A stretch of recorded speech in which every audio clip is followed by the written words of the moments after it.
दुनिया की सबसे पुरानी यूनिवर्सिटी बिहार से है। दुनिया का सबसे पुराना हिंदू मंदिर बिहार से है। दुनिया का सबसे बड़ा ऊंचा लंबा स्तूप जो है वो बिहार से है। दुनिया का सबसे लंबा वाईफाई जोन बिहार से है। दुनिया की सबसे पुरानी हाईवे बिहार में है। भारत के 10 सबसे बड़े ब्रिज में से 4 बिहार में से है। बिहार वो प्रदेश है जो यूपी के बाद सबसे ज्यादा आईएएस अधिकारी देता है। दुनिया के 2 बड़े धर्म जैन और बुद्ध, इनके प्रमुख स्थान बिहार से है।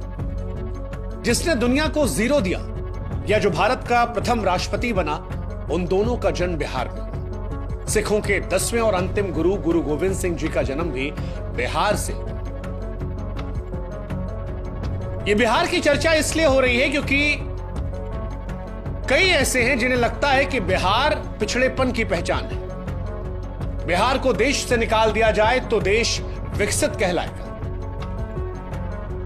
इस देश में इन मैडम के जैसे कई लोग हैं जिन्हें बिहार से घिन आती है, जिन्हें बिहार से शर्म आती है। और ऐसे में हमें लगा कि हमारे देश के एक महत्वपूर्ण प्रदेश बिहार के बारे में आज लोगों को रूबरू कराएं। नमस्कार, मेरा नाम शुभांकर है और मैं उत्तर प्रदेश का रहने वाला हूं। लेकिन आज मैं आपको बिहार की कहानी सुनाऊंगा, बिहार के इतिहास से रूबरू कराऊंगा, बिहार के वर्तमान के बारे में आपको बताऊंगा। और वो तमाम लोग जिन्हें देश में बिहार के नाम से घिन आती है, बिहारियों को देखकर शर्मिंदगी महसूस होती है या बिहार को वो पिछड़ेपन की नजर से देखते हैं, उन्हें आज ये वीडियो जरूर भेजिएगा। आज तक हमने कहा नहीं, लेकिन आज कहते हैं कि इस वीडियो को शेयर जरूर कीजिएगा हर उस व्यक्ति से जो बिहार को देखकर आंख नाक कान मुंह बनाता है। ये मोहतरमा शिक्षिका है, टीचर, और किसी अरे गहरे नत्थु खैरे स्कूल की टीचर नहीं है।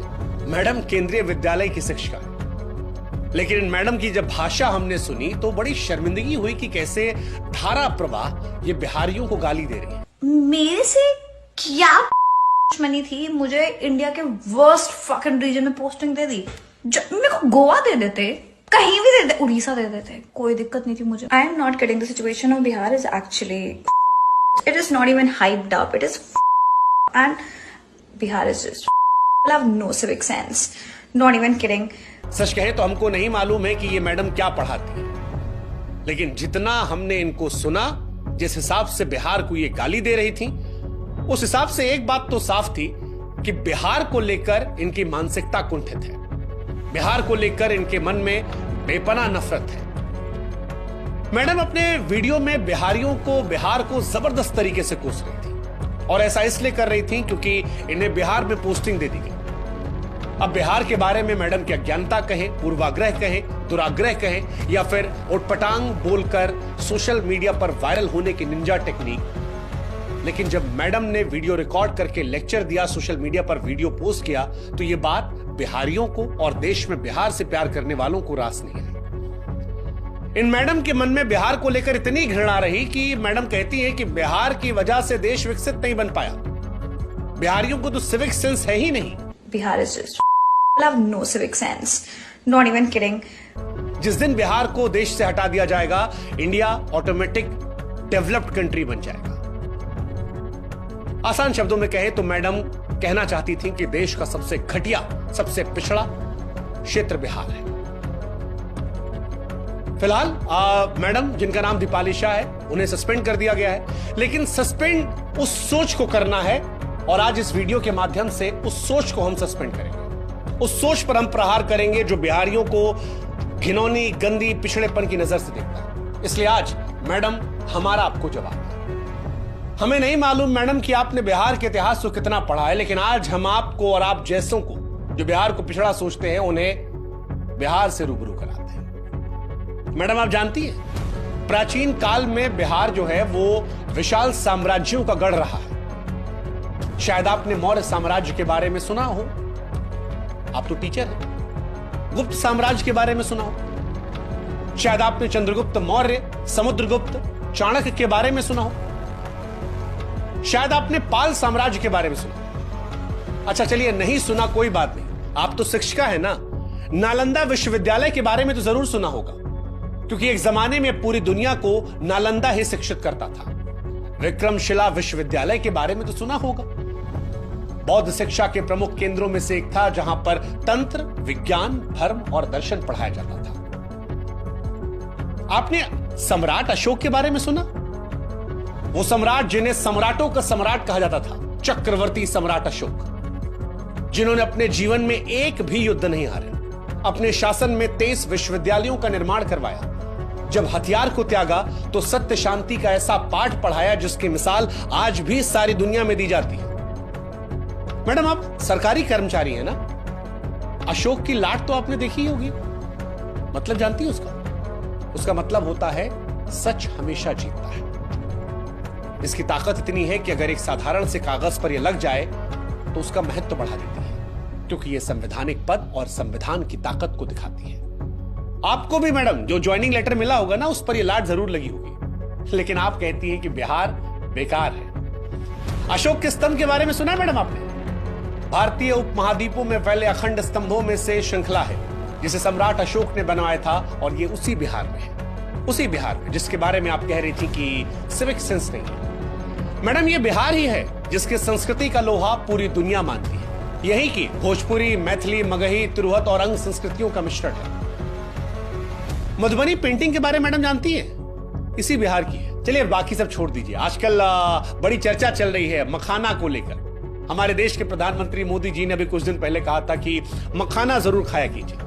मैडम, क्या आप जानती हैं कि सबसे ज्यादा मखाना जो है वो बिहार में होता है और पूरी दुनिया में यहीं से जाता है? चले मखाना ना सही, लीची तो खाई होगी ना, बड़ी मीठी होती है। थोड़ी सी जबान भी आपकी होती तो शायद बढ़िया होता, लेकिन लीची भी इसी बिहार से सबसे ज्यादा होती है। आपने मुंह उठा के बिहार को कोसना शुरू कर दिया, लेकिन काश कि बिहार के बारे में थोड़ा सा आप पढ़ लेते। आप धार्मिक हैं? चलिए पता नहीं, लेकिन बौद्ध धर्म, जैन धर्म का उदय जो है वो भी बिहार में हुआ था। दुनिया में जब भी शांति का पाठ पढ़ाया जाता है तो गौतम बुद्ध का नाम आता है। क्या आप जानती हैं मैडम कि गौतम बुद्ध जी को ज्ञान की प्राप्ति इसी बिहार के बोधगया में हुई थी। महावीर स्वामी जैन धर्म के 24वें तीर्थकर भी इसी बिहार के वैशाली जिला में पैदा हुए थे। यानी बिहार जो है मैडम वो बौद्ध और जैन धर्म की जड़ें हैं, सारी दुनिया में प्रसिद्धि है। अच्छा चलिए बहुत पीछे नहीं जाते हैं, थोड़ा नजदीक आते हैं। 1857 की क्रांति के बारे में तो मैडम सुना ही होगा आपने, हो सकता पढ़ी भी हो। 1857 की क्रांति में बिहार के वीरों ने ही अंग्रेजों के खिलाफ बढ़ चढ़कर हिस्सा लिया था। चलिए किसी को ना जानती होंगी, सैलरी तो आता होगा ना मैडम? सैलरी में नोट पे जो बापू जी बने होते, महात्मा गांधी जी, उनको तो जानती होंगी ना? हाँ, महात्मा गांधी जी ने भी आजादी की लड़ाई इसी बिहार के चंपारण से शुरुआत की थी, सत्याग्रह किया था। और यही सत्याग्रह चंपारण से शुरू हुआ था, वो बाद में अंग्रेजों के खिलाफ एक बहुत बड़े आंदोलनों में से एक रहा। मैडम, जिस बिहार के सिविक सेंस पर आप गंदे गंदे भद्दे भद्दे अश्लील कमेंट्स कर रही थी ना, उसी बिहार से निकला हुआ एक व्यक्ति भारत का पहला राष्ट्रपति बनता है। नाम तो सुना होगा आपने, डॉक्टर राजेंद्र प्रसाद। हाँ, डॉक्टर राजेंद्र प्रसाद, पढ़ा भी होगा, शायद पढ़ाया भी होगा। इसी बिहार के सीमान से थे मैडम। जेपी का नाम सुना मैडम आपने? जयप्रकाश नारायण, एक ऐसा नेता जिसने बिहार की भूमि से एक ऐसी चिंगारी जलाई थी जो दिल्ली पहुंचते पहुंचते ज्वाला बन गई और देश की प्रथम महिला प्रधानमंत्री इंदिरा गांधी जी की मजबूत सरकार का तख्ता पलट करवा दिया था। भ्रष्टाचार के खिलाफ आजाद भारत का जो सबसे पहला सबसे बड़ा आंदोलन था, इन्हीं जेपी की अगुवाई में हुआ था। आज देश में बहुत नेता मैडम जो जेपी के चेले चपाटे हैं, वो जेपी जी भी बिहार से ही थे। पता नहीं मैडम, एक शिक्षक होते हुए आपको बिहार की शिक्षा और साहित्य के बारे में कितना मालूम है, लेकिन हम आपको बता दे रहे हैं कि सिविल सेवा की परीक्षाओं में भी बिहार का हमेशा से दबदबा रहा। हर साल बड़ी तादाद में बिहार के युवा यूपीएससी की परीक्षा को पास करते हैं और बड़ी तादाद में आईएएस, आईपीएस, आईएफएस बिहार से बनते हैं। दुनिया का सबसे पुराना हिंदू मंदिर जो है मैडम, वो भी बिहार से ही है। अब भारत वो देश है जो दुनिया में सबसे प्राचीन मंदिरों और इमारतों को लेकर जाना जाता है। दुनिया भर से तीर्थयात्री भारत में इन मंदिरों को दर्शन करने आते हैं, लेकिन आप जानती मैडम, सबसे पुराना मंदिर जो है वो बिहार के कैमूर जिला के कौरा क्षेत्र का मुंडेश्वरी मंदिर है।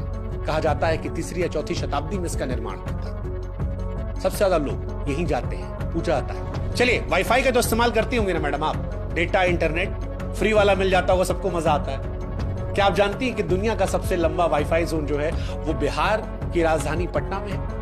हाँ जी। और आपको जान के हैरानी होगी मैडम कि इसका कवरेज एरिया जो है ना वो 20 किलोमीटर का है। इससे पहले जो रिकॉर्ड था वो चीन के नाम था, 3.5 किलोमीटर में वाईफाई नेटवर्क था, लेकिन उससे तकरीबन 6 गुना में बिहार से है वही इंटरनेट जिससे वीडियो आपने अपलोड किया था और कहा था जीरो सिविक सेंस बिहारियों में, पिछड़े लोग हैं, डेवलप्ड हो जाएंगे। मैम इसी बिहार में अशोक राजपथ पर कभी जाइएगा, वहां से लेकर दानापुर तक मुफ्त इंटरनेट है, कोई पैसा नहीं लगेगा आपसे। आप कहती हैं कि बिहार सबसे पिछड़ा। दुनिया का सबसे बड़ा ऊंचा लंबा स्तूप जो है वो भी बिहार में मैडम, बिहार राज्य में ही केसरिया स्तूप गूगल कर लीजिएगा, सबसे ऊंचा और सबसे बड़ा बौद्ध स्तूप है। चंपारण जिले में पटना शहर से लगभग 110 किलोमीटर उत्तर में केसरिया कस्बे में मिलेगा। यह माना जाता है इसका निर्माण मौर्य काल में हुआ था और आज एक महत्वपूर्ण ऐतिहासिक पुरातात्विक स्थल है। दुनिया भर से पर्यटक इसे देखने आते हैं। क्या आप जानती हैं मैडम कि देश का सबसे पुराना हाईवे जो है वो बिहार में 2400 किलोमीटर लंबा? हाँ, मतलब आपको हैरानी होगी, दक्षिण एशिया के सबसे लंबे और पुराने रास्तों में से एक है। हावड़ा के पश्चिम में स्थित बांग्लादेश के चटगांव से शुरू होता है और उसके बाद वर्धमान, आसनसोल, सासाराम, प्रयागराज, कानपुर, कन्नौज, एटा, अलीगढ़, बुलंदशहर, गाजियाबाद, दिल्ली, पानीपत, करनाल, अंबाला, लुधियाना, जालंधर, अमृतसर, पाकिस्तान के लाहौर, रावलपिंडी होते मैडम अफगानिस्तान के कंधार तक ये जाता है ना, वो भी बिहार में ही मैडम। अच्छा चलिए, लिखने पढ़ने का तो शौक होगा ना मैडम आपको, कविता वविता लिखती हैं? एक कविता हमको आपके लिए याद आ रही है, आपकी हरकत पर, आपकी नौकरी चली गई तो हमको याद आया कि जब नाश मनुष्य पर छाता है तो सबसे पहले विवेक मर जाता है। अरे गजब, देखिए इत्तेफाक, देखिए ये जो कविता है ना मैडम, ये भी एक बिहारी ने लिखी है। ये पंक्तियां लिखने वाले रामधारी सिंह दिनकर साहब बिहार के बेगूसराय के थे, जिन्हें राष्ट्र कवि का भी दर्जा दिया गया है ना। गजब मैम, आप पढ़ने लिखने की बात कर रहे, देखिए वैसे इस कविता को आपको पढ़ना चाहिए और इससे अमल लेना चाहिए, सीखना चाहिए, और आप जैसे और भी जो लोग हैं उनको भी, कि जब नाश मनुष्य पर छाता है तब सबसे पहले विवेक मर जाता है। खैर, काश ये सब आप जानती होती, अगर जानती होती तो शायद इतनी बेशर्मी से बिहार के बारे में बकैती नहीं करती। मुंह उठा के बिहार के बारे में जो आपने कहा उससे समझ में आता कि आपको मालूम नहीं है कि दुनिया को जीरो जो है वो भारत ने दिया था, और जीरो का आविष्कार करने वाले महान गणितज्ञ खगोल शास्त्री आर्यभट्ट साहब इसी बिहार के पाटलिपुत्र के थे। भारत में मैडम लोग क्रिकेट बहुत देखते हैं, जबरदस्त क्रिकेट देखते हैं। अंतर्राष्ट्रीय खेलों की दुनिया में बिहार का बोलबाला भी है। MS धोनी 3 ICC ट्रॉफी दिलाई, वो भी इसी बिहार में पैदा हुए थे। हाँ, आप कह सकती हैं कि झारखंड, लेकिन तब जब पैदा हुए तब बिहार ही था, बिहार से ही झारखंड निकला है। इसीलिए कुछ कहने से पहले सोच लेना चाहिए। नेता हमने बता दिया, क्रिकेट हमने बता दिया, बॉलीवुड मैडम पिक्चर तो देखती होंगी ना आप, बॉलीवुड में भी बिहार का सिक्का है। शत्रुघ्न सिन्हा के दौर से लेकर पंकज त्रिपाठी तक सब बिहारियों का जलवा है। पंकज त्रिपाठी के पिक्चर देखी होगी ना मैडम, बिहार से हैं। चलिए, मनोज वाजपेयी तो जानती होंगी ना, वो भी इसी बिहार से हैं। संजय मिश्रा, बहुत सारे एक्टर हैं, कितनों का नाम आपको बताएंगे मैडम, क्या क्या बताएं, कितना आपको बताएं कि बिहार की धरती जो है वो ज्ञान, वीरता, राजनीति, साहित्य, संस्कृति और उद्योग का संगम रही। ये कुछ चंद लोग को देखकर तुरंत जज कर लिया जो मैडम ना आपने, और उसके बाद जो कुछ कह दिया, उससे पहले आपको सोचना चाहिए था कि जिस बिहार और जिस बिहारियों का आप अपमान कर रही हैं, उसी बिहार में आपको नौकरी दी गई थी। नौकरी पेट पालती मैडम, आपका जीवन चलता, आपके परिवार के लोगों का जीवन अच्छे तरीके से चलता। आपको सोचना चाहिए था कि जिन लोगों को आप कोस रही हैं उनका इस देश की अर्थव्यवस्था में बहुत बड़ा योगदान है। अगर बिहार का आदमी मुंबई, दिल्ली जैसे शहरों से पलायन कर जाए तो दिल्ली मुंबई थम जाएगी। बोलने का अर्थ ये नहीं है कि आपके मन में जो कुछ आएगा, उल जुलूल, अलाएं बलाएं, अकबक, सब उड़ेल दो, नहीं मैडम। बिहार के लोगों को बिहारी होने पर गर्व है, और हम यूपी से हैं, लेकिन हमको बिहार पर शर्म नहीं है, हमको भी ऊपर गर्व है, और पूरे देश को होना चाहिए। और हम आपको और आप जैसी सोच रखने वालों को कहेंगे कि आपकी सड़ी हुई सोच पर लानत है। ये वीडियो उन तमाम लोगों के लिए है जो बिहार को लेकर पूर्वाग्रह से ग्रसित है, और इसीलिए हम कह रहे हैं कि बिहार को फिर से देखिए, हो सके तो फिर से जानिए, बिहार के बारे में पढ़िए, समझिए,